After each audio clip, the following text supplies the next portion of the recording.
15 अगस्त से 24 घंटे पहले बॉर्डर पर वायुसेना अध्यक्ष का बड़ा बयान। लद्दाख में वायु सैनिकों को पूरी तरह से तैयार रहने को कहा। कल वायुसेना प्रमुख air chief marshal RKS Bhadauria ने राजस्थान में पश्चिमी वायु कमान के फ्रंटलाइन एयरबेस का दौरा किया। आज से राजस्थान विधानसभा का सत्र शुरू होगा। कांग्रेस ने कहा वो सदन में विश्वास प्रस्ताव लाएगी, जबकि बीजेपी ने अविश्वास प्रस्ताव की बात कही। खबरों के मुताबिक कार्यवाही का फैसला स्पीकर लेंगे। राजस्थान में बीएसपी ने अपने 6 विधायकों के लिए व्हिप जारी किया। अविश्वास प्रस्ताव लाए जाने की स्थिति में कांग्रेस के खिलाफ वोट करने को कहा गया। कांग्रेस में शामिल हुए 6 विधायकों पर आज राजस्थान हाईकोर्ट में भी सुनवाई होगी। राजस्थान विधानसभा सत्र से पहले मुख्यमंत्री अशोक गहलोत और सचिन पायलट की मुलाकात हुई। अशोक गहलोत ने कहा जो बातें हुई उन्हें भुला दे। सचिन पायलट ने 6 साल के प्रदेश अध्यक्ष कार्यकाल के लिए मुख्यमंत्री और सोनिया गांधी का आभार जताया। इजराइल और यूएई के बीच राजनयिक संबंध बहाल करने के लिए ऐतिहासिक समझौता। अमेरिकी राष्ट्रपति डोनाल्ड ट्रंप ने की मध्यस्थता। कहा आज बड़ी सफलता मिली। इजराइल ने वेस्ट बैंक इलाके पर कब्जा करने की योजना को टाला। स्वतंत्रता दिवस की पूर्व संध्या पर आज शाम राष्ट्रपति रामनाथ कोविंद का देश के नाम संबोधन होगा। शाम 7 बजे प्रसारण होगा। फ्रांस से 5 रफाल लड़ाकू विमान भारत आने के 15 दिन बाद पाकिस्तानी सेना की ओर से पहली बार आधिकारिक बयान आया है। पाकिस्तानी सेना के प्रवक्ता ने कहा कि भारत चाहे 5 रफाल ले आए या फिर 500, उसे कोई फर्क नहीं पड़ने वाला।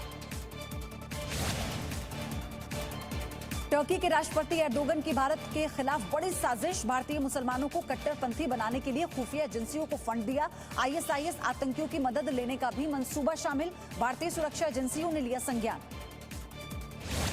कर्नाटक के चिकमंगलूर में शंकराचार्य की मूर्ति का अपमान कर विवाद भड़काने की कोशिश। अज्ञात लोगों ने प्रतिमा पर कट्टरपंथी इस्लामिक संगठन का झंडा फेंका। एफआईआर दर्ज। दोषियों के खिलाफ कार्रवाई के आदेश। घटना को बेंगलुरु से जोड़कर देखा जा रहा है।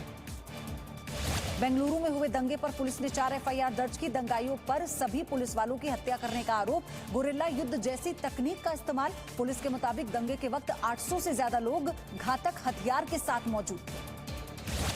सुशांत सिंह राजपूत की मौत पर सीबीआई जांच का फैसला अगले हफ्ते। कल मामले से जुड़े सभी पक्षों की दलीलें पेश की। बिहार सरकार ने कहा रिया की याचिका का कोई मतलब नहीं, सीबीआई को दी जा चुकी है जांच। सुशांत सिंह राजपूत मामले में ईडी ने सुशांत के टैलेंट मैनेजर रही जयंती शाह से करीब 12 घंटे तक पूछताछ की। जानकारी के मुताबिक जयंती से एक प्रोजेक्ट में पैसे के लेन देन को लेकर पूछे गए सवाल। नरेंद्र मोदी सबसे ज्यादा दिन तक रहने वाले गैर कांग्रेसी प्रधानमंत्री बने। इससे पहले यह रिकॉर्ड पूर्व प्रधानमंत्री अटल बिहारी वाजपेयी के नाम था। वाजपेयी 2268 दिनों तक देश के प्रधानमंत्री थे। लखनऊ के बहुजन समाज प्रेरणा केंद्र में मायावती की मूर्ति को लेकर चर्चा। मायावती ने ट्वीट कर कहा भ्रम ना फैलाएं, प्रेरणा स्थल में ही दूसरी जगह पर लगाई जा रही है मूर्ति। जातिवादी मानसिकता को लेकर भी सवाल।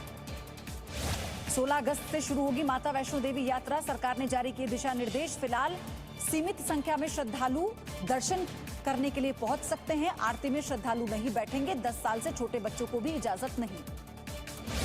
जम्मू कश्मीर में 14,700 फुट की ऊंचाई पर स्थित पवित्र कैलाश कुंड झील की तीर्थ यात्रा रद्द की गई। कोरोना वायरस के चलते फैसला किया गया। पहले इस यात्रा को 10 दिन से कम कर 3 दिन किया गया था। कोरोना वायरस से संक्रमण से मौत के मामले में भारत चौथे स्थान पर। महामारी से भारत में अब तक 47,033 लोगों की मौत। डब्ल्यूएचओ ने 4 से 10 अगस्त के बीच आंकड़े जारी किए। पिछले 24 घंटे में देश में 66,999 नए संक्रमित मिले।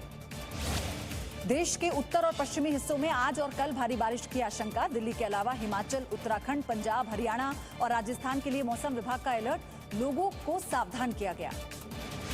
बाढ़ से बिहार के 16 जिले प्रभावित। राज्य के 77 लाख से ज्यादा लोगों पर बाढ़ का असर। बचाव की 23 टीमें तैनात। राज्य सरकार की ओर से सामुदायिक रसोई और राहत शिविर का इंतजाम। मध्य प्रदेश में बाढ़ के हालात। मौसम विभाग ने 8 जिलों में ऑरेंज और 15 जिलों के लिए येलो अलर्ट जारी किया है।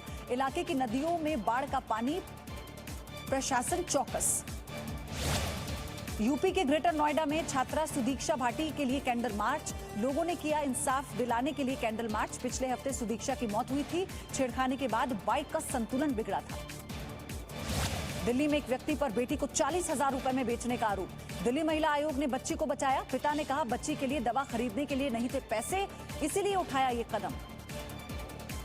मुंबई के चेंबूर इलाके में हादसा। घर की दीवार का हिस्सा गिरने से एक व्यक्ति की मौत। 5 लोग घायल हो गए। मकान में मरम्मत का चल रहा था काम। घायलों को अस्पताल में भर्ती कराया गया। यूपी के कानपुर में पुराने मकान का एक हिस्सा गिरा। बीती रात हुए हादसे में मां और बेटी की मौत हो गई। चोट लगने की वजह से दोनों बुरी तरह से जख्मी हो गई।